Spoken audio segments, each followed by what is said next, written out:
Today we are going to read chapter 5, A Bizarre Adventure into a Morning Mastery. Everyone holds his fortune in his own hands. Like a sculptor, the raw material he will fashion into a figure. The skill to mold the material into what we want must be learned and attentively cultivated. If you too are interested, said the homeless man, I had be happy to spend a few mornings coaching you at my oceanside compound. I will show you my private morning routine and explain why dialing in the way you run your first hour to the highest degree is essential for personal mastery and exceptional business performances. Let me do this for you cats. Your lives will start to look glorious within a fairly short time, and the ride with me will be a fun. Not always easy, as we heard from the old guy on the stage, but valuable and prolific and beautiful. Maybe even as wonderful as the ceiling of the Sistine Chapel. First time I saw it, I cried, the artist said, stroking the hairs of his coat. Michelangelo was a bad dude, and I mean that in a good way, the homeless man offered as he too played with his beard, which was soiled. He then raised his shirt to show Greek god abdominal muscles. A long finger of creamy hand moved along the contours the way a raindrop zigzags down the stem of a rose after a May shower. Hit me with a stick, shouted the artist with the enthusiasm of a cat let loose in a parrot shop. How the heck did you get those? Not from some plastic ab machine I brought from a late night TV show, that is for sure. Work is how I got all lean and chiseled up like this.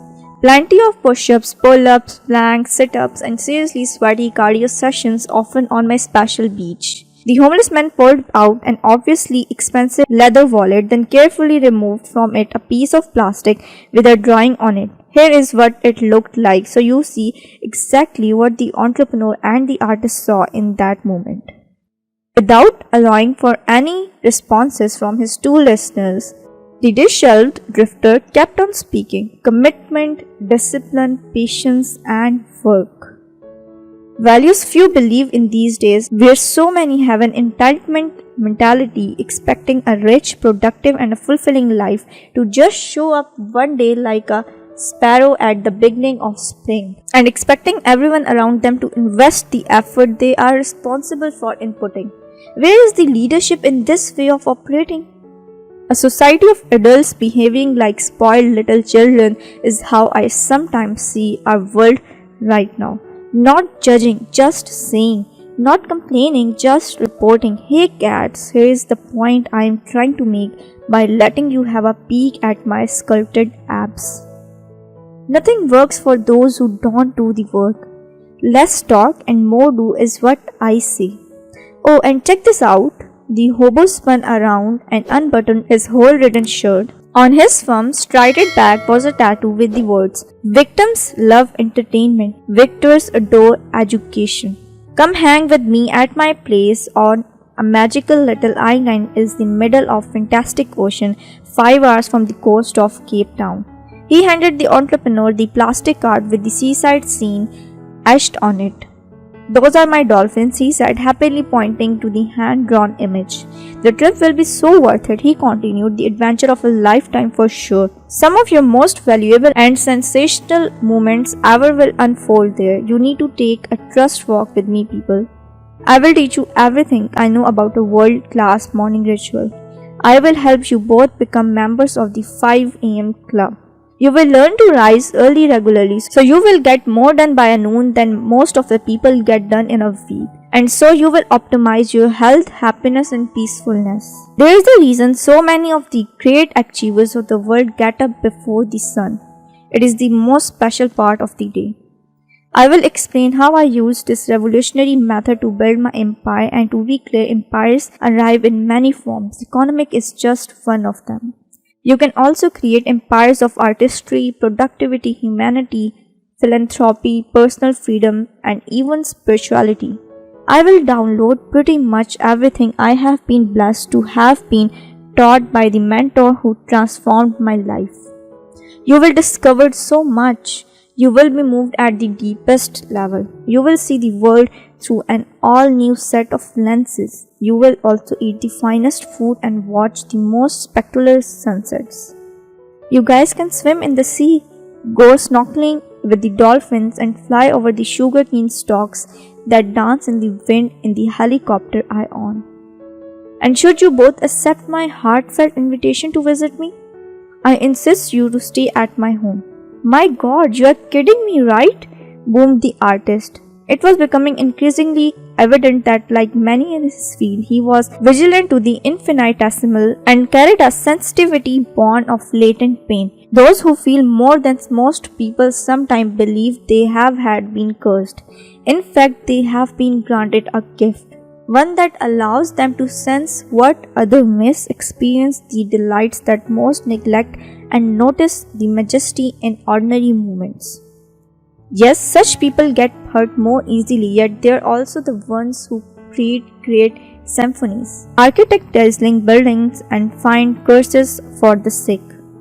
Tolstoy once noted that only people who are capable of loving strongly can suffer great sorrow. While the Sufi poet Rumi wrote, "You have to keep breaking your heart until it opens." The artist seemed to personify these insights. "No, totally serious dudes," the homeless man said enthusiastically. "I have a house not far from a village called Solitude, and believe me, they named it accurately. It is only when you get away from the noise and nonsense and be in quiet and tranquility that you remember who and all you are truly meant to be. Just say yes to life and let's do this." Like the guru on the platform said, a magic will show up for you the more you start exploiting the terrific opportunities that appear along your path, seemingly by accident. You can't win a game you don't play, right? The reality is that life has got you a back even when it does not look like it does, but you need to do your part and go all in when windows of opportunity appears. Oh, and if you come to my home on the island, the only thing I ask is that you stay long enough for me to teach you the philosophy and methodology that my secret advisor shared with me. Joining the 5am Club requires a little time. The homeless man paused before adding, "I am also getting to take care of all your expenses. Everything is covered. I will even send my private jet to pick you up, guys, if that is cool." The entrepreneur and the artist glanced at each other, amused, confounded, and entirely uncertain. "Mind if my friend and I have a few moments alone, brother?" requested the artist, notebook still in hand. "No, sweet. Sure, take all the time you need. I will just go back to my seat over the and make some calls to my executive team," mentioned the homeless man as he paced away. "This is absurd. Just asinine," the artist said to the entrepreneur. "I definitely agree with you that there is something special about him, maybe even something magical. I know how insane that sounds, and I am fascinated by this mentor he keeps talking about. The stages who sort of sounds like a modern day master. I will admit that this street person has got so many great insights for sure, and he obviously seems to have a lot of experience, but just look at him, man. You guys looks completely down and out, a complete mess. I don't think he had a shower in weeks. His clothes are all ripped. He is beyond freaky, and sometimes he totally talks crazy talks. We have no idea who he is. This could be dangerous." "He could be dangerous?" "Yes, definitely. Super weird. Everything that has happened here today is super weird," confirmed his companion.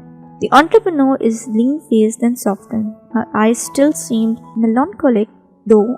"I am at a place in my life where I need to make some big changes," she confided. "I just can't keep going on like this. I hear what you are saying. I have been suspicious of pretty much everyone and everything ever since I lost my dad when I was 11. A daughter growing up without a father is incredibly scary. To be honest, I still carry a lot of the emotional trauma with me. I think of him every day. I have had some bad, intimate relationships. I have struggled a lot with low self-worth and made some horrible choices in the relationships I have had. About a year ago, I started seeing a therapist who made me aware of I was building the way I was behaving. The entrepreneur continued. Psychologists call it a fatherless daughter syndrome. Deep within, I had a huge fear of abandonment and all the strong insecurities that come with that wound. Yes, this made me extraordinarily tough on the outside and ruthless in some way. The chip on my shoulder over the loss of my father gave me my drive and my ambition. Yet, the loss also left me empty within. I am learning that I have been trying to fill the void that he left when he left by pushing myself to exhaustion in my work with the belief that when I am even more successful, I will get the love I lost. I have been attempting to fill my emotional holes by chasing more like a heroin addict needing a fix. I have been starving for social status and hungry for industry approval, escaping online for quick player hits of entertainment when I could be doing that mattered. As I said, I am realizing a lot of my behavior has been pushed from the fear created by my early challenges as a young woman. I felt inspired when the spellbinder spoke about never doing something for the money but instead reaching for world class as a leader and a person for the meaning it provides, for the opportunity to grow it provokes, and for a shot at changing the world. His words made me feel so hopeful. I want to live in the way he spoke of, but I am nowhere near the place now. And recently what happened at my company pushed me to the edge. I am really not doing well alive right now.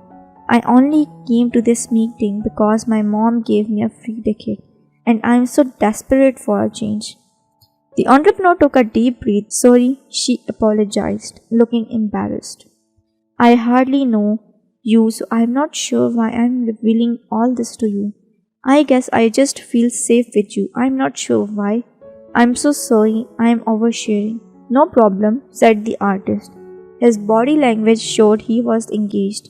He no longer anxiously played with this coat and dreadlocks. We are so honest when we chat with the taxi drivers and other people we don't really know, right? The entrepreneur went on. All I am trying to say is that I am ready for the transformation, and my guts tell me this down and out man who wants to teach us how an excellent morning routine can build creative, productive, financial, and happier empires really can help me and help us. And she added, remember his watch. I like him, said the artist. He is a character. I love that he expresses himself so poetically sometimes and so patiently at others.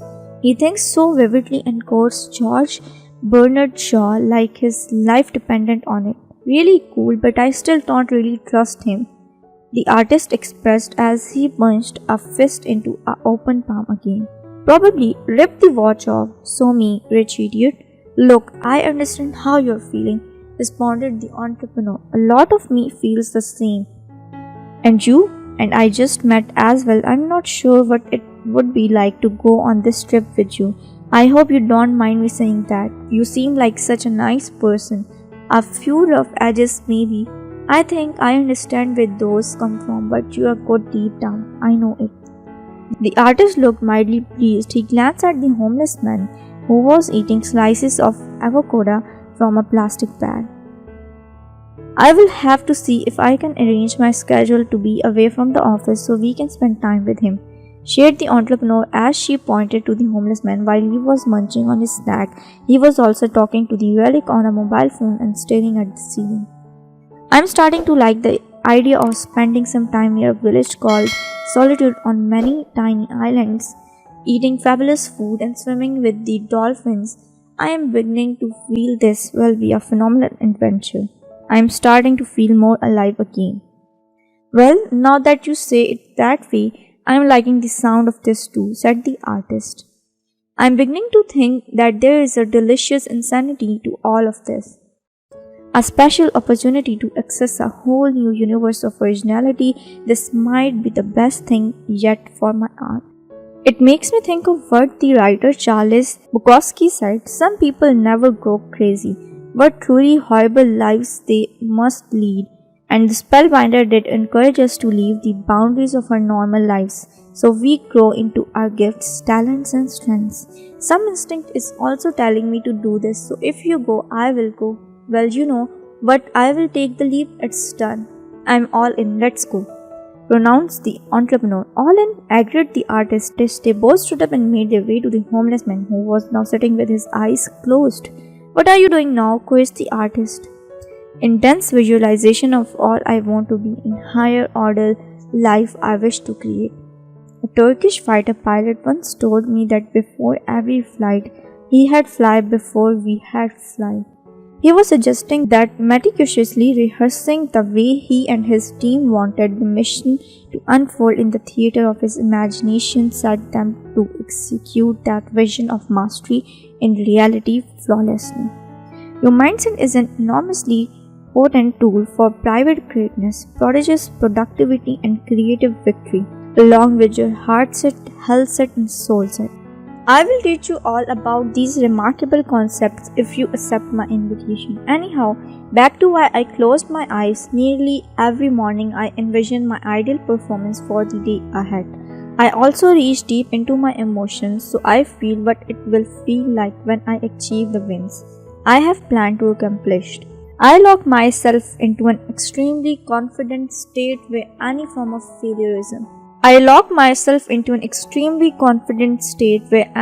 of failure is not within the realm of possibility. Then I go out and do my finest to live out that perfect day. Interesting, the entrepreneur was fascinated. This is just one of the SOPs I run daily to stay on peak.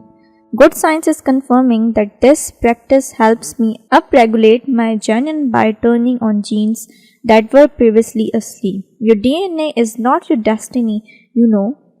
Not to worry, cats. You will learn about the breakthrough field of epigenetics when you are on the island. You will also learn some beautiful neuroscience on multiplying your success in this age of scattered attention. So the weapons of mass destruction don't destroy your amazingness. I will reveal everything I have discovered about the creating projects that are so masterfully done they endure for generations. You will hear about fabulous ways to armor plate your mental focus and fireproof your physical energy. You will discover how the best business people in the world build dominant enterprises and learn a calibrated system that the most joyful human beings on the planet apply each morning to create a life that borders on the magical. Oh, in case you were wondering, an SOP is a standard operating procedure. It is a term my special advisor used when he had speak about the daily structures needed to find trim at the game of life. I assume you two are coming. Yes, we are coming, confirmed the entrepreneur in an upbeat tone. Thank you for your offer. Yeah, thanks, man, added the artist, now looking more composed. Please, the entrepreneur said earnestly, teach us everything you know about creating the morning routine of a high-impact leader and a supremely successful business person. I desperately want to improve my performance and my daily productivity. I will also need you to help to restructure my life. To be honest, I am feeling more inspired today than I have ever felt in the long time. But I am not in the best place. Yeah, brother, said the artist. Tell us your secrets for an epic morning routine that helps me become the best painter and man I can become. He waved his notebook in the air as he spoke. Send us your plane. Take us to your village. Give us some coconuts. Let us ride your dolphins and improve our lives. We are all in. None of what you will discover will be motivation, noted the shriekly soul with a degree of seriousness he had not shown before. All of this will definitely be about the transformation, and it will be supported by strong data. The latest research and immensely practical tactics that have been battle tested in the tough crunches of industry. Get ready for the great adventure your cats will ever experience. Excellent, declared the entrepreneur as she reached out to shake the weather-beaten stranger hands. I need to admit that this entire scenario has been extremely odd for both of us, but for whatever reason, we now trust you, and yes, we are totally open to this new experience. You're very kind to this for us, thank you, blurted out the artist. He looked somewhat surprised by the extent of this graciousness. Awesome, smart decision, guys, came the warm response. Please be outside this conference center tomorrow morning. Bring at least a few days worth of clothes. That's all. Like I said, I'm stoked to take care of everything else. All expenses are on me. I thank you. Why are you thanking us? Wondered the entrepreneur. The homeless man smiled tenderly and scratched his beard thoughtfully. In his final sermon before he was assassinated, Martin Luther King Jr. said, "Everybody can be great because anybody can serve. You don't have to have a college degree to serve. You don't have to make your subject and verb agree to serve. You don't have to know about Plato and Aristotle to serve. You don't have to know Einstein's theory of relativity to serve. You don't have to know the second theory of thermodynamics and physics to serve. You only need a heart full of grace, a soul generated by love." The tramp wiped a morsel of avocado from the edge of his mouth and then carried on what he was saying. One of the big lessons I have learned over the years is that giving to other people is a gift you give to yourself. Raise the joy of others and you will even get more joy. Increase the state of your fellow human beings and naturally your own state of being ascends. Success is cool, but significance is rare. Generosity, not scarcity, is the trait of all of the great men and women who have upgraded our world. And we need leaders, pure leaders, and not narcissists to obsessed with their own self-interest as never before. The homeless man looked down at his large watch one last time. You can't take your title, net worth, and fancy drives with you when you die, you know? I have yet to see a moving truck following a hearse on its way to a funeral. He chuckled. The two listeners grinned. "He's a treasure," whispered the entrepreneur. "Definitely is acknowledged by the artist." "Stop saying definitely so much," said the entrepreneur. "It is getting irritating." The artist looked a little shocked. "Okay. All that matters on your last day on earth is the potential you have leveraged, the heroism you have demonstrated, and the human lives you have graced," the homeless man said. He then grew quiet and let out a deep breath. "Anyhow, incredible that you are coming. We will have a cool hand." "May I bring my paint brushes?" the artist asked politely. "Only if you want to paint in paradise," came the homeless man replies with a wink. "And what time should we meet you outside this place tomorrow morning?" asked the entrepreneur, placing her handbag on a thin bony shoulder. 5 a.m., instructed the homeless man. "On your morning. Elevate your life." Then he disappeared. I'm waiting for you guys to come and listen the next chapter. Thanks for listening. I hope you enjoyed it. Don't forget to subscribe, like, and share with your friends and family.